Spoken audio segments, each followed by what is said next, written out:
आऊज़ुबिल्लाहिमिनश्शैतानिर्रजीम बिस्मिल्लाहिर्रहमानिर्रहीम। अस्सलाम वालेकुम दोस्तों, मैं हूं मोहसिन रफ़ा और आप लोग देख रहे हैं 24/7 टीचर्स ऑनलाइन। दोस्तों, जो दोस्त पहली बार मेरी वीडियो को देख रहे हैं या जो मेरे चैनल पर न्यू हैं, वो जल्दी से मेरा चैनल सब्सक्राइब कर लें और साथ ही बेल के आइकन पर भी क्लिक कर लें ताकि मेरी हर आने वाली वीडियो, मेरा हर आने वाला लेक्चर आप लोगों तक पहुंच सके और आप उससे सीख सकें। दोस्तों, क्लास चल रही है हमारी फाइनेंशियल मैनेजमेंट की और आज उस सीरीज़ का हमारा 21वां लेक्चर है। दोस्तों, आज की क्लास का जो हमारा टॉपिक है वो है बेसिकली स्टॉक वैल्यूएशन। आज की क्लास शुरू करने से पहले हम लोग ये देख लेते हैं कि हमने अपनी पिछली क्लास के अंदर क्या चीज़ें कवर अप की थी। दोस्तों, पिछली क्लास के अंदर हम लोगों ने पाउंड वैल्यूएशन को देखा था। उसकी एक रियल टाइम एग्जांपल भी मैंने आप लोगों से शेयर की थी और आपको रियल टाइम के अंदर पाउंड वैल्यूएशन करके भी दिखाई थी। दोस्तों, इसके साथ साथ मैंने आपको एक एक्सरसाइज भी दी थी। मुझे उम्मीद है सारे दोस्तों ने वो एक्सरसाइज कर ली होगी। उसके साथ दोस्तों, हमने कुछ बॉन्ड की करैक्टरिस्टिक्स भी पढ़ी थी, जिसके अंदर हमने फेस वैल्यू के बारे में पढ़ा था, हमने कूपन रेट के बारे में पढ़ा था, हमने मैच्योरिटी के बारे में पढ़ा था, हमने कॉल प्रोविजन के बारे में पढ़ा था, हमने पुट प्रोविजन के बारे में पढ़ा था, हमने सिंकिंग फंड प्रोविजन के बारे में भी पढ़ा था। दोस्तों, यहाँ तक तो थी हमारी पिछली क्लास। आज की क्लास के अंदर हम लोग बात करने वाले हैं स्टॉक वैल्यूएशन के बारे में। इसके साथ ही हम ये भी देखेंगे कि हमारे पास कितनी किस्म के स्टॉक या शेयर होते हैं। उसके साथ हम ये भी देखेंगे कि इन्वेस्टमेंट टाइम होराइजन क्या है और इससे क्या मुराद है, हमारे पास कितने होराइजन होते हैं। दोस्तों, इसके साथ ही हम finite and perpetual investment with respect to time horizon, इस चीज को भी देखेंगे और फिर इन दोनों टाइम होराइजन की वैल्यूएशन भी मैं आप लोगों को करके दिखाऊंगा। तो चलिए जी, हम लगे हाथों अपनी क्लास का आगाज करते हैं और देखते हैं कि स्टॉक या शेयर बेसिकली होते क्या हैं। दोस्तों, जब भी बात आए स्टॉक की या शेयर की, तो ये दोनों अल्टरनेट टर्म्स हैं, एक दूसरे की जगह पर इस्तेमाल होती हैं। आप स्टॉक को शेयर ही समझें और शेयर को स्टॉक ही समझें। अब ये होते क्या हैं, ये हम इससे पहले एक लेक्चर के अंदर, बल्कि 2 लेक्चर के अंदर विद इन डिटेल मैं आपको बता चुका हूं कि स्टॉक या शेयर या बॉन्ड्स के अंदर क्या फर्क है। हम क्विकली रिव्यू कर लेते हैं स्टॉक या शेयर की डेफिनेशन। स्टॉक और share are a piece of paper certificate representing the ownership in a business, कि ये एक ऐसा पीस ऑफ पेपर है जो आपकी मलकियत जाहिर करता है किसी भी कारोबार के अंदर। हमारे पास 2 किस्म के स्टॉक या शेयर होते हैं, कॉमन स्टॉक शेयर है और दूसरा हमारे पास प्रेफर्ड स्टॉक या शेयर है। इसके बारे में भी हम पिछले लेक्चर्स के अंदर विद इन डिटेल बात कर चुके हैं। For the time being we have quickly summarized these two differences. Common shareholder receive dividend on the company's net income, or preferred shareholder receive predetermined or fixed dividend. Common shareholder have voting right to elect the board of director. On the other hand, if we are talking about the preferred shareholder have no voting rights to elect the board of director. ये तो बात हो गई stock या share की। अब हम ये देखते हैं कि स्टॉक या शेयर वैल्यूएशन से मुराद क्या है। जब भी कोई कंपनी कोई स्टॉक या शेयर इशू करती है, तो जितने भी वो शेयर इशू करती है वो इसकी लाइबिलिटी वाली साइड के अंदर लिखे जाते हैं कि इतने स्टॉक या शेयर जो है इस कंपनी ने इशू किए हैं और इनके अगेंस्ट वो पे करेगी। और अगर कंपनी खुद इन स्टॉक या शेयर को खरीद कर लेती है तो वो उस कंपनी का एसेट बन जाते हैं और एसेट वाली साइड के अंदर मार्केटेबल सिक्योरिटीज के अंदर लिखे जाते हैं, ये हमें पहले ही ऑलरेडी पता है। शेयर या स्टॉक पर डिविडेंड मिलता है, जैसे हमें बॉन्ड के ऊपर प्रॉफिट मिलता है, इसी तरह जब अगर हम कोई शेयर या स्टॉक खरीदते हैं तो उसके ऊपर हमें डिविडेंड मिलता है ऑन द कंपनीज इनकम। अब उसकी भी आगे दो अकसाम है, एक कॉमन शेयर है, एक प्रेफर्ड शेयर है। वो फिक्स्ड रेट पे मिलता है और उसके अंदर कोई फिक्स्ड रेट नहीं होता, बल्कि कंपनी की इनकम पे मिलता है। इस शेयर या स्टॉक की कीमत वगैरह निकालना, इसके डिविडेंड निकालना, ये सारी चीजें की जो कैलकुलेशन है बेसिकली, इसको हम शेयर वैल्यूएशन या स्टॉक वैल्यूएशन कहते हैं। और इसको निकालने का जो असल मकसद है वो ये होता है कि हमें पता चल सके कि ये जो शेयर है कंपनी का, ये प्रॉफिटेबल कंपनी है या नहीं है, या आने वाले वक्त के अंदर इस कंपनी की जो प्रॉफिटेबिलिटी है वो बढ़ेगी या नहीं बढ़ेगी। इन सब की जो कैलकुलेशन है ये हम इसलिए निकालते हैं और इसी को हम शेयर वैल्यूएशन या स्टॉक वैल्यूएशन कहते हैं। दोस्तों अगली स्लाइड पे देखते हैं।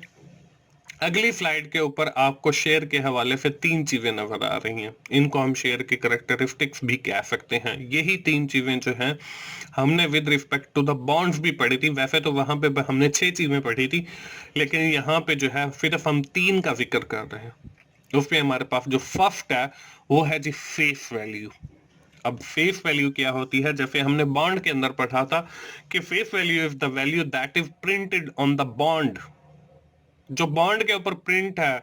इसी तरह अगर हम शेयर्स के हिसाब से देखेंगे फेस वैल्यू, तो इट मींस कि the value that is printed on the share and stock, जो स्टॉक या शेयर के ऊपर प्रिंटेड होगी वो उसकी फेस वैल्यू है। इसी तरह हमने मैच्योरिटी लाइफ को भी देखा कि the life in which the bond is expire, वो उसकी मैच्योरिटी लाइफ है। इस same as it is share के साथ भी है कि the life in which the stock and share is expired, वो उसकी आपकी मैच्योरिटी लाइफ है। अब इसमें एक चीज जो आपको नई नजर आ रही है वो है dividend. Dividend is the amount that the company is paying against the share holder against their share from the companies profit, कि वो अमाउंट जो कंपनी पे करती है शेयर होल्डर को फ्रॉम इट्स नेट इनकम या प्रॉफिट से, वो उसका डिविडेंड होता है जो उसको मुनाफे की सूरत में दिया जाता है। ये तो वो तीन चीजें हो गई। उसके बाद दोस्तों हमने ये देखा कि हमारे पास इन्वेस्टमेंट टाइम होराइजन क्या है। इन्वेस्टमेंट टाइम होराइजन से मुराद ये है कि आप कितने अरसे के लिए उन शेयर्स या स्टॉक के अंदर इन्वेस्ट कर रहे हैं। दोस्तों हमारे पास दो टाइम होराइजन है, एक फाइनाइट इन्वेस्टमेंट है, दूसरा हमारे पास परपेचुअल इन्वेस्टमेंट है। अब फाइनाइट इन्वेस्टमेंट और परपेचुअल इन्वेस्टमेंट में फर्क क्या है? Finite investment means you plan to buy the stock and sell in few days और ईयर, कि आप जो भी स्टॉक या शेयर खरीद रहे हैं आप वो सिर्फ कुछ दिनों के लिए खरीद रहे हैं, कुछ दिनों के बाद आपने वो फरोख्त कर देना है, उसको हम फाइनाइट इन्वेस्टमेंट कहेंगे। ऑन द अदर हैंड अगर हम परपेचुअल इन्वेस्टमेंट की बात करते हैं तो perpetual investment mean you are considering buying and selling the stock forever and keeping it forever. हम जो स्टॉक या शेयर खरीद रहे हैं उसको हम ज्यादा लंबे अरसे के लिए खरीद रहे हैं या हमेशा रखने के लिए खरीद रहे हैं। तो ये फर्क है फाइनाइट इन्वेस्टमेंट के अंदर और परपेचुअल इन्वेस्टमेंट के अंदर। इससे मुराद हम ये कह सकते हैं कि फाइनाइट इन्वेस्टमेंट जो है वो शॉर्टर पीरियड ऑफ टाइम के लिए है, लेकिन अगर हम बात करते हैं परपेचुअल इन्वेस्टमेंट की तो वो हमारी लॉन्गर पीरियड ऑफ टाइम है। दोस्तों हम जब स्टॉक की वैल्यूएशन करते हैं तो उसके अंदर इन दोनों चीजों को मद्देनजर रखा जाता है कि हमारी जो इन्वेस्टमेंट है वो फाइनाइट है या परपेचुअल है। On the basis of this we have to calculate the price of stock या शेयर।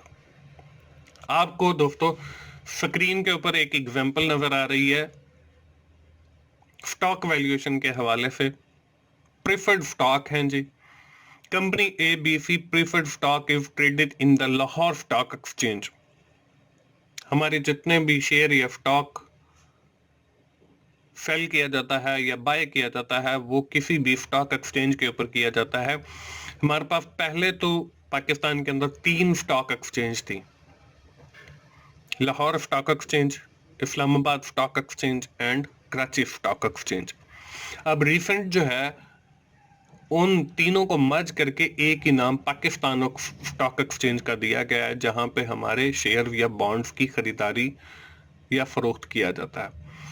हमारे पास एग्जाम्पल यही है कि कंपनी ABC है और वो ट्रेड कर रही है अपने स्टॉक लाहौर स्टॉक एक्सचेंज के अंदर and has market value of RF 13 रुपए। 13 रुपए का वो स्टॉक बिक रहा है। The company have fixed the dividend to be RF 2 पर शेयर, और कंपनी जो है एक शेयर के ऊपर 2 रुपए डिविडेंड की सूरत में दे रही है। The par value of each share is 10, उसके ऊपर जो पार वैल्यू लिखी हुई है वो 10 है। You expected the price to be 13 after 2 year, 2 साल गुजरने के बाद उसकी जो प्राइस है शेयर की वो 13 है। As the investor, you expect to the minimum required rate of return 10% because you can earn that much from the bank deposit account almost risk free. इसका जो आपको रिक्वायर्ड रेट ऑफ रिटर्न मिल रहा है वो 10% है, और उसकी वजह यह है कि अगर आप बैंक में इन्वेस्ट करते हो तो वो रिस्क फ्री था, लेकिन वहां पे इंटरेस्ट रेट जो है वो कम मिलता है। But stock are generally more risky, लेकिन स्टॉक जो है वो ज्यादा रिस्की कंसीडर किया जाते हैं, और we have learn the rules that the high risky investment will return high return. जो इन्वेस्टमेंट आपकी हाई रिस्की होगी उसका रिटर्न भी हाई होगा। So you will only invest in risky stock if the expected rate is higher than 10%, let's say 15%, और आप उस सूरत में इस हाई रिस्की इन्वेस्टमेंट के अंदर इन्वेस्ट करेंगे जब आपका जो रेट ऑफ रिटर्न है वो ज्यादा हो as compare to the bank. Bank में 10% है, तो अगर आपको वहां पे 15% मिलता है तो फिर ही आप उसके अंदर इन्वेस्ट करेंगे, और वो कह रहा है लेट से कि हमारा जो रिक्वायर्ड रेट ऑफ रिटर्न है वो 15% ही है। अब रिक्वायर्ड क्या, calculate the fair expected price of the preferred stock, हमने उसकी प्राइस निकालनी है या प्रेजेंट वैल्यू निकालनी है ऑफ दैट स्टॉक। ये तो है दोस्तों एग्जाम्पल। बढ़ते हैं इसके सोल्यूशन की तरफ। सोल्यूशन करने से पहले मैं आपको बताता चलूं दोस्तों कुछ चीजें। हमने पढ़ा है कि हमारे पास 2 किस्म की इन्वेस्टमेंट है, एक फाइनेट इन्वेस्टमेंट है और दूसरी हमारे पास परपेचुअल इन्वेस्टमेंट है। अब इन दोनों के जो स्टॉक की प्राइस निकालने के फॉर्मूला हैं वो भी दोनों के डिफरेंट है। तो हम जो है with the help of this example दोनों ही कैलकुलेट करेंगे। फाइनेट इन्वेस्टमेंट भी अगर हम इसी एग्जांपल को कंसीडर करते हैं तो क्या जवाब आएगा, और अगर हम यही एग्जांपल परपेचुअल इन्वेस्टमेंट के लिए कंसीडर करते हैं तो क्या जवाब आएगा। अब एग्जांपल जो है वो हमें बताई गई है। फाइनेट इन्वेस्टमेंट का जो फॉर्मूला है PV is equal to P0, PV present value P0, price 0 और DIV डिविडेंड है, टाइम आ गया, divided by 1 plus R, R जो RPE ये हमारा रिक्वायर्ड रेट ऑफ रिटर्न है, T उसकी रेज टू द पावर आ गया, प्लस PN उसकी जो आपकी फेस वैल्यू है वो PN से डिनोट कर रहे हैं, डिवाइडेड बाय 1 प्लस RPE और उसकी raise to the power N आ गया। ये तो है फाइनेट इन्वेस्टमेंट के लिए हमारा फॉर्मूला। इसी तरह अगर हम परपेचुअल इन्वेस्टमेंट की बात करते हैं तो वो PV is equal to P0 is equal to div1 dividend 1 divided by RPE, मतलब रिक्वायर्ड रेट ऑफ रिटर्न आ गया। एग्जाम्पल के अंदर हमें पहली बात तो ये देखें, जो मैंने यहाँ पे बोल्ड करके और जिनका कलर भी मैंने पिंक कर दिया है वो चीजें हमें रिक्वायर्ड हैं, और यहाँ पे मैंने उनको हाईलाइट कर दिया है। प्रीफर्ड स्टॉक है जी हमारा, मार्केट प्राइस 13 है, डिविडेंड उसके ऊपर 2 रुपए पर शेयर है, पार वैल्यू उसकी 10 है, 2 साल के बाद उसकी कीमत 13 है, रिक्वायर्ड रेट ऑफ 10% है, और हम इस स्टॉक के अंदर उस वक्त इन्वेस्ट करेंगे जब बैंक से ज्यादा रिटर्न होगा, तो उसने कंसिडर कर लिया लेट से the required rate of return is 15%, जो आखिरी लाइन में आपको बोल्ड और पिंक कलर में नजर आ रहा है। ये हमने सारी इंफॉर्मेशन एक्सट्रैक्ट कर ली। अब हम ये देखते हैं कि फाइनाइट इन्वेस्टमेंट है, उसका फॉर्मूला आ गया हमारे सामने। उसके बाद हमारे पास परपेचुअल इन्वेस्टमेंट है, उसका फॉर्मूला आ गया हमारे सामने। हमने सारी चीजें हाईलाइटेड की हुई हैं, ये वही पिछली स्लाइड है, मैंने आपको एक बार फिर दिखा दी है ताकि सारी चीजें क्लियर हो जाए। उसके बाद हम बढ़ते हैं इसके सोल्यूशन की तरफ। सोल्यूशन में देखें, आपको market price 13, dividend RF 2, par value हमारे पास 10 है, प्राइस आफ्टर 2 ईयर 13 है, रेट ऑफ रिटर्न 10 है, लेकिन हमने उसको एक्सपेक्टेड जो हमें मिलना है वो 15 कंसिडर किया है, क्योंकि अगर हम बैंक के अंदर रखते तो तब भी हमें 10% मिलना था, लेकिन हाँ, चूंकि हम स्टॉक और शेयर के अंदर इन्वेस्ट कर रहे हैं तो इसलिए हमारा जो रेट ऑफ रिटर्न है वो 15% होगा। दोस्तों, सबसे पहले हम देखते हैं कि फाइनाइट इन्वेस्टमेंट के अंदर कैसे हम वैल्यूज को पुट करेंगे और उसका जवाब क्या आएगा। दोस्तों, फाइनाइट इन्वेस्टमेंट का फॉर्मूला आपके पास स्क्रीन पे है। डिविडेंड आ गया डिवाइडेड बाय 1 प्लस RPE और उसकी raise to the power T plus PN divided by 1 plus RPE और उसकी raise to the power N। DIV से मुराद डिविडेंड है जो हमें 2 दिया गया, 1 plus RPE required rate of return, जो कि हमें एक्सपेक्टेड रेट ऑफ रिटर्न है वो 15% है। अब ईयर जो है वो 2 दिए गए हैं, क्योंकि 2 साल के बाद हमारी जो प्राइस है वो 13 होगी। PN से मुराद हमारी फेस वैल्यू है, बाकी सारी चीजें आपको NN से मुराद नंबर ऑफ ईयर या T से मुराद टाइम है। हमने यहां पे देखें 2 डिवाइडेड बाय 1 प्लस 15%, उसके बाद उसकी raise to the power 1 plus 2 divided by 1 plus 15%, उसकी raise to the power 2 plus 13 हमारी उसकी प्राइस आ गई, और उसके बाद डिवाइडेड बाय 1 प्लस 15% और उसकी रेज टू द पावर 2। आगे जब हमने इसको कैलकुलेट किया तो वही हमारे पास आ गया। हमने 15% का परसेंटेज खत्म करने के लिए डिवाइडेड बाय 100 किया तो 0.15 आ गया, तो 2 divided by 1 plus 0.15 raise to the power 1 plus 2 divided by 1 plus 0.15 raise to the power 2 plus उसकी PN market price 13 divided by 1 plus 0.15 और उसकी raise to the power NN से मुराद नंबर ऑफ ईयर 2 आ गए। आगे हमने फर्दर कैलकुलेट किया तो हमारे पास 2 divided by 1.15 raise to the power 1 plus 2 divided by 1.15 और उसकी raise to the power 2 time आ गया, प्लस 13 डिवाइडेड बाय 1.15 और उसकी रेज टू द पावर 2।